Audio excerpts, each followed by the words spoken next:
yatubwiye ati ngaha turaciye inzira kandi ntuduteba kubera imyanya iri kwiragenda iminota ntiturindira twebwe abahagarikizi nta nyigisho dutanga oyaye nta nisiguro reka mpe mugenzi wanje ahagurutse umwarimu wiwe. Abakristo haleluya kandi ko bakristo kugira ngo atangure yigishe na wene ni umwigisha Moses agihaguruka reka abakristo tumukomera amashi kaze bwana Moses wigishe kigwa nikijyanyene singe kugisubiramo kuko bakivuze kandi nawe guta ila kirete kwa amri ya Mwenyezi Mungu kirete ku itegeko ryanjye ry'Imana urema kubw'icyo rero hari ikindiro byaciye ngaha kugerekeye umuherezi Kayafa tweretse ngaha ngo yuko ari we yatanze icyiyumviro cy'uko Yesu agirane apfa ataravuga ati icyo cyiyumviro Kayafa yagitanze nkanjye kugira ngo urupfu rwa Yesu rushoboke. Kubw'icyo usomye kile kigabane watanze wana 11 ku murongo wa 51 tusomera hano ndagigweko Yohana 11:51 ndiyo kurandika turabigisha neza no musi mwatanga urupfu rwa Yesu rwavuye ku Mana 11:51 haravuga ndiyo ivyo ntiyabivuze avyigeneye umviriza rero ivyo ntiyabivuze avyigeneye kuko yari umuherezi mukuru muri uwo mwaka yavugishijwe ko Yesu agira apfira ubwoko bwabo. Haleluya amen. Kumbe ajya amajambo Kayafa yavuze ntiyabivuze avyigeneye ariko nuko yari umuherezi mukuru yavugishijwe ko Yesu agomba apfira ubwoko bw'abantu basi. Kubw'ibyo yaravugishijwe rero ubu yatanze ubwo burenganzira turaza kumenya uwa bandanya haravuga kandi si ubwoko bwonyene s'Abisirayeli gusa ariko abana b'Imana bose bari basanzaye abakoranirize haleluya amen. Kumbe uyu ni Kayafa yavugishijwe n'Imana kwese apfa gupfira ubwoko bw'Abisirayeli kandi si Abisirayeli gusa ariko natwebwe bana bo mu yandi mahanga turimo kugira ngo tugaruke ku Mana. Haleluya. Hanyuma turiyaho acagenda muri Ezekiel 18:20 ahavuga ngo yuko ngo umuntu akora ibyaha niwe azopfa acagomba kutwemeza yuko umuntu wese yakoze ibyaha abiharurwa ku gatwe kiwe. Yesu ngo ntari gushobora kwikorera ibyaha by'abantu kuko muri Ezekiel 18 ku murongo wa 20 havuga yuko umunyabyaha azoharurwa ko ibyaha byiwe. Acagenda muri Korani 19 aho kwerekana neza yuko Yesu ari umweranda. Acarabaza ati rero none Yesu yapfuye azira iki? Imbere yuko mbaza kukwishura cyo Yesu yapfuye azira mbaza ngenda muri Korani mbere by'ukuri nta muntu ashobora kwikora ibyaha bya mugenzi we kubera iki ujya murongo muri Ezekiel uvuga kurya ni kubera yuko twese twakoze ibyaha twese turabaki turabyaha kubera yuko agenda umunyabyaha nawe ukaba umunyabyaha jewe sinoshobora kugucungura kandi nanjye nkeneye umucunguzi kubw'ibyo nta muntu yacungura mugenzi we kuko twese turabaki turabyaha.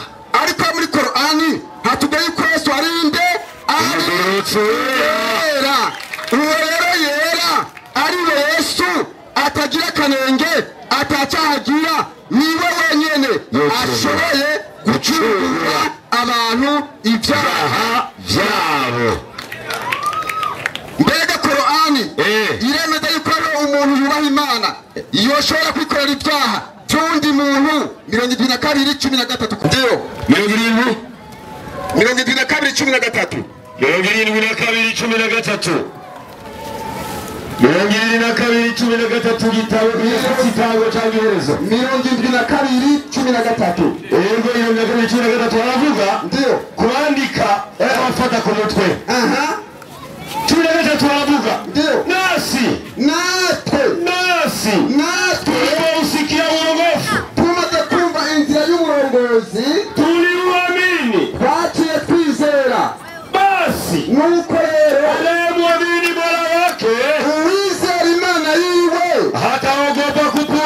ntazoreka kuzinda wala kustrikwa cyane batinye kwikorezwa kubebeshwa kwikorezwa zambi icyaha z'abantu wengine abantu.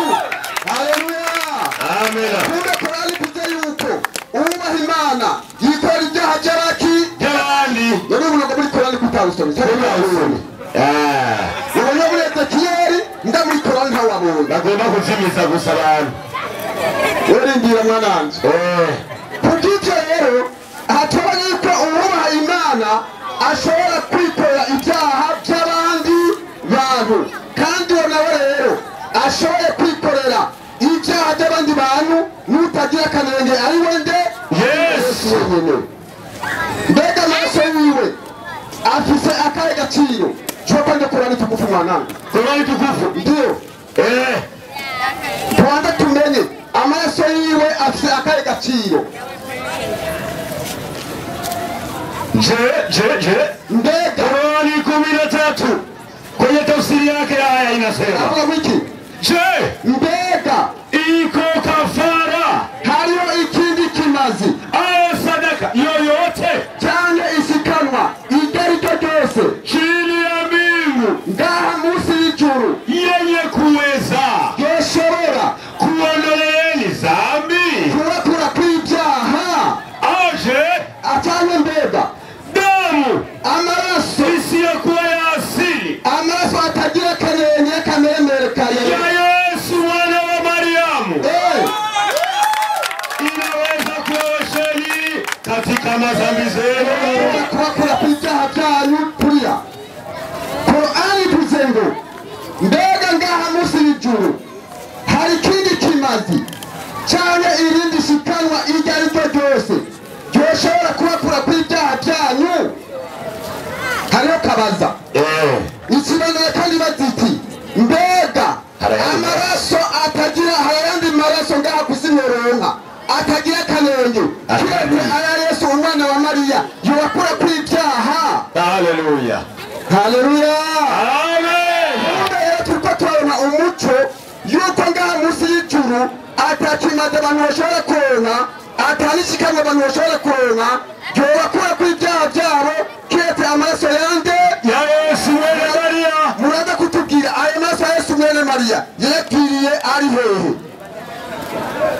Wasilamu takibiri Yesu akbar. aha rero tunareshatse kuzanyo. Amena. Wewe nta cyaha yakoze kuko nuwera, nicyo gituma aricyo kimazi ngaha munsi y'ijuru cyonyene gishoboye gukuraho ibyaha by'abari mw'isi. ngomba rero ko karangura kuko baguye icyo yabyemeye aho nagurana hafitiye kugerekeye urupfu rwa Yesu ngo Yesu yivugire Imana bari yivugire mugabo kuba yuko ari byo yasabye turabimuha. Ibyakozwe n'intumwa 2:23 Ibyakozwe n'intumwa 2:23 aho Imana ivuga icyo nja muri Korani naho rero rwategetswe nande n'Imana. nyamba mbese uze kuza ngaho tanguma kuvuga ati apana urupfu rwa Yesu ntirwategetswe n'Imana rwategetswe n'uyu. turakurindiriye turasoma w'izina ry'uwapfuye akazuka. Yesu umuntu amaze gutangwa nk'uko Imana yabigabiye yikomvomvoye ibimenyo bitari bwabe mumubambisha amaboko y'abagarariji muramwica. mubambisha amaboko y'abagarariji muramwica. yigombye kumbe urupfu rwa Yesu rwateguwe nande n'Imana. Wasilamu takibiri Yesu akbar. aho ni muri Bibiliya ngo mbende muri Korani rero kuko bashobora kuvuga bati bandika muri Bibiliya twebwe ntabyo twemeye nk'abayisilamu mugabo ngira ngo nitwe batanga ibyanditswe biboneka muri Korani baraza kwena yuko Yesu yagize yapfuye kandi uwamwishe arinde ari Imana. ngoma made ntangara ikimenyeranye cya mbere aho Imana ubwayo ivuga muri Korani pare yishende Yesu biboneka hehe?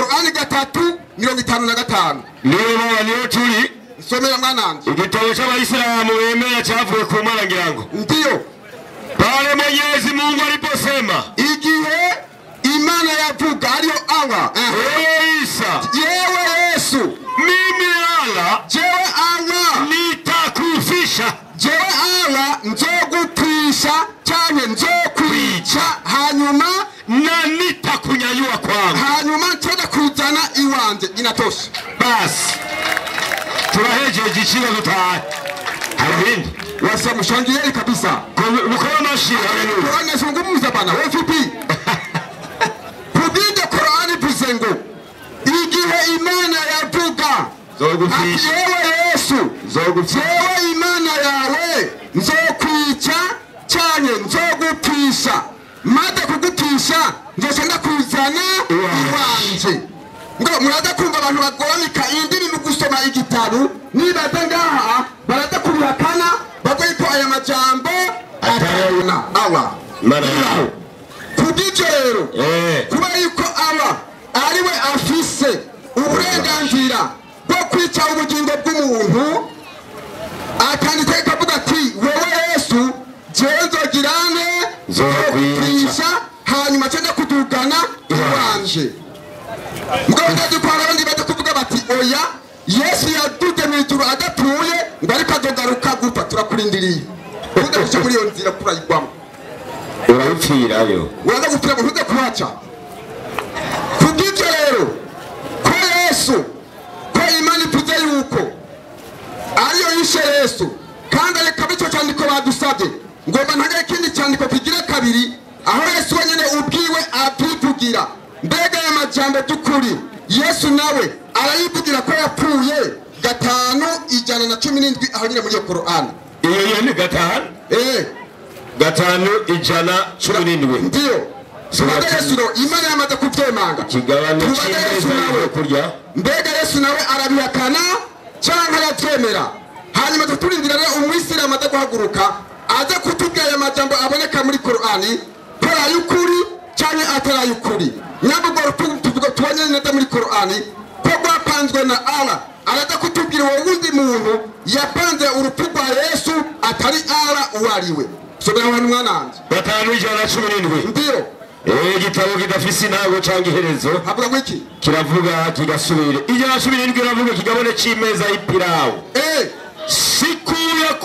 sikuambia lolote uwo ni Yesu rero amaze gushika mu ijuru ariko aravuga ngo nta kindi kintu na kimwe nigeze ndababwira ila ulioniamrisha jewe Mana nta kindi kintu nigeze ndabategeka cyane mbwira abantu kiretse bimwe wantegeka ibyo nabyo nibiki bandanya ila mwabudu ni Mwenyezi Mungu Mola wangu mlezi na Mola wenu mlezi ati nimusenge Imana yanyu n'Imana yanje ariyo Mana yanje mlezi ndiyo na mimi nanje Yesu nilikuwa shahidi juu yao nilipokuwa nao nari cyabona kuri bo igihe nari nkiri kumwe nabo na uliponifisha kandi wewe Allah ubade kumfisha ukawa wewe ndiye muangalizi juu yao.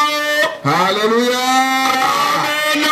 Kumbe Yesu nawe ariko aremanga bimwe Imana yavuga muri 3:55 yuko tiumviriza rero Mana jewe nta kindi kintu na kimwe nigeze ntegeka abantu kiretse bimwe wambwira ndababwire kandi rero wowe Mana umaze kumfisha jewe wowe waciye usigara uri mungere wabo kubw'ibyo Imana yemeye ko yishe Yesu nawe ubwiwe arengetse neza yuko yagize yishwe n'Imana kubw'ibyo urupfu rwa Yesu rwategetswe nande n'Imana Yesu ruva ku Mana ntiruva ku bantu ntandi hantu na hamwe ruva wihenze isuba rukaza ngaha cyane yidusego rw'Abayisilamu ahe ikaze umwigisha ku ruhande rw'Abayisilamu mu minota 15 murakoze nkuko bimeze kubera twarose umuhezagiro w'inka